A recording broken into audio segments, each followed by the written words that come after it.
Derick Giwner here for another edition of the Harness Spotlight. We're going to talk about some of the Hambletonian Day undercard races, and I brought along a special guest, Garet Barnsdale. How you doing, Garet? I'm doing great. Looking forward to another big Hambo Day. Nowhere I'd rather be in the first Saturday of August, that's for sure. Yeah, 12 o'clock post time. There's 16 live races. We'll have it all live on DRF Harness Live. There's a 10% rebate on multi-race wagers via DRF bets. We have free PPs up, DRF.com. You can go check it out. There's banners everywhere. Just click on it and you can access them.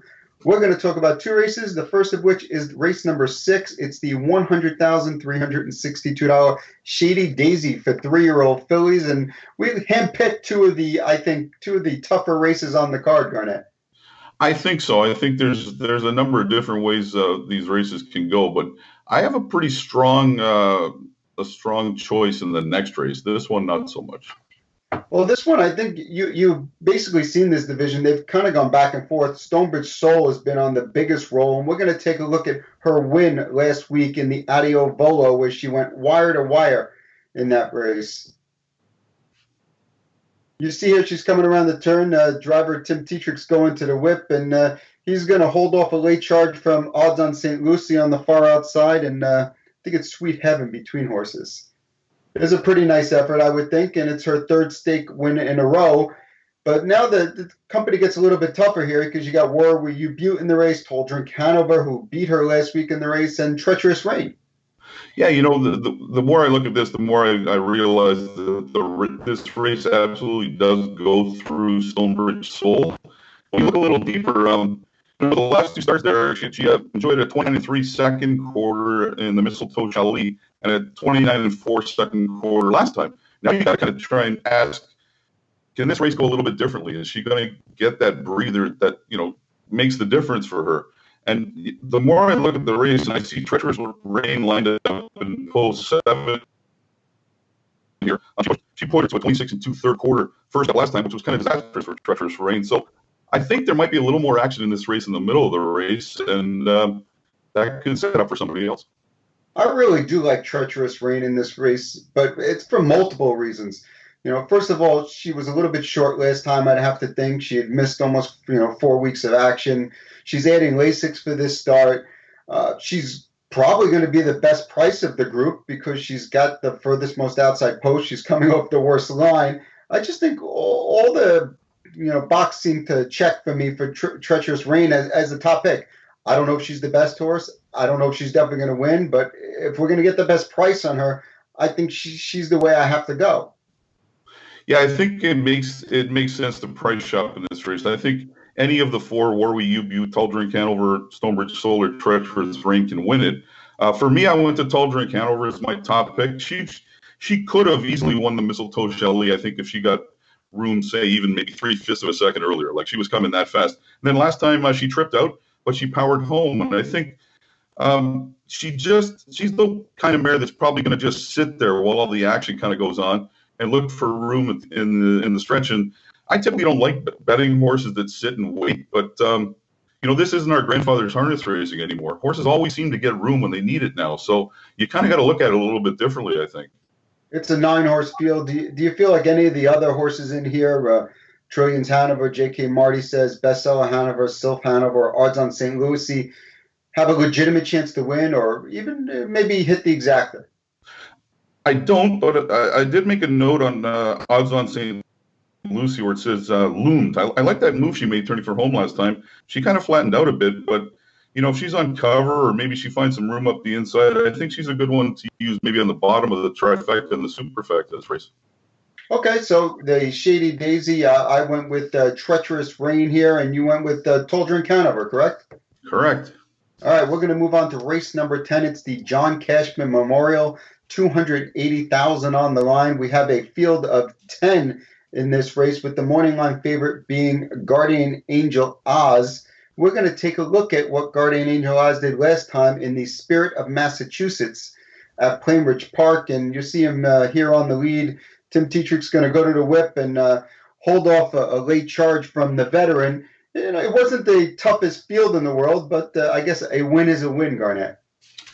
I guess. I'm really, Derick, I'm really trying to beat Guardian Angel AS out of the exactor here. I think this is a pretty big step up for him when you look at his company lines. And for me, one of my strongest plays of the day is in this race, and it's six pack.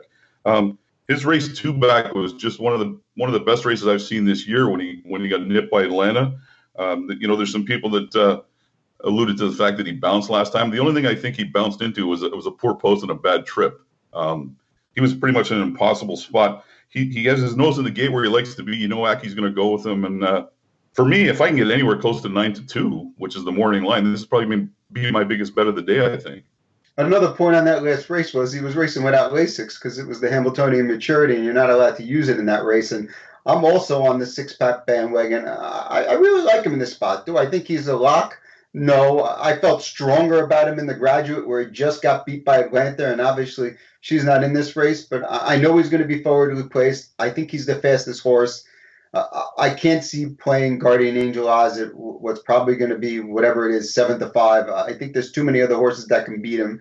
And another one that I think is worth at least consideration is the 4 Eurobond, who's just basically become a terror since moving into the Team Miller barn.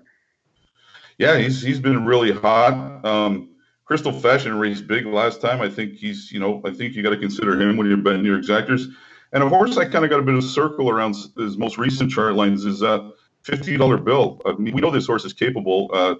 He doesn't look very good on paper right now, but I wouldn't be surprised to see him come powering up late, to sneak onto the try at 30 or 40 to 1. Yeah, he definitely has the ability. Another one we didn't even discuss here is the number 1, Marion Marauder, the $3 million man in here. He's been very lightly raced, I guess either picking spots or having trouble getting in certain spots. Comes off a decent effort. We're second to Manchego, who, was just huge last time. It was only his second start in 4 weeks. Couldn't he step forward here?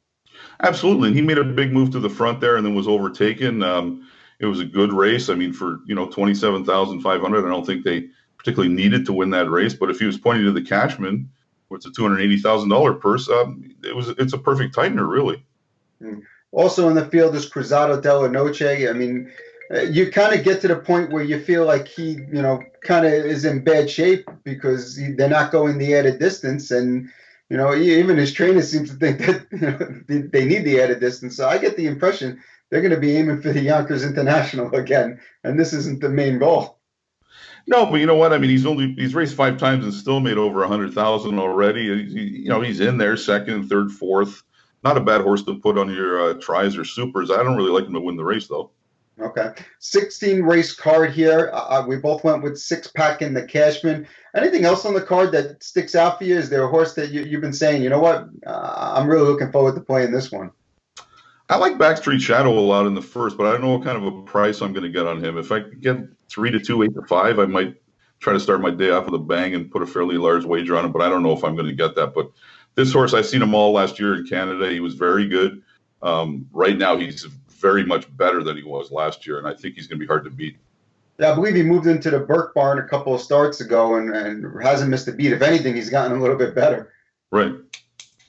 Well, that's a look at a couple of the races with the Shady Daisy and the Cashman. I'm sure Garnett's looking forward to the action. I know I am. We'll both be there live, and you can watch all the races live on DRF Harness and also take advantage of the 10% rebate on DRF bets. Garnett, thank you for joining me.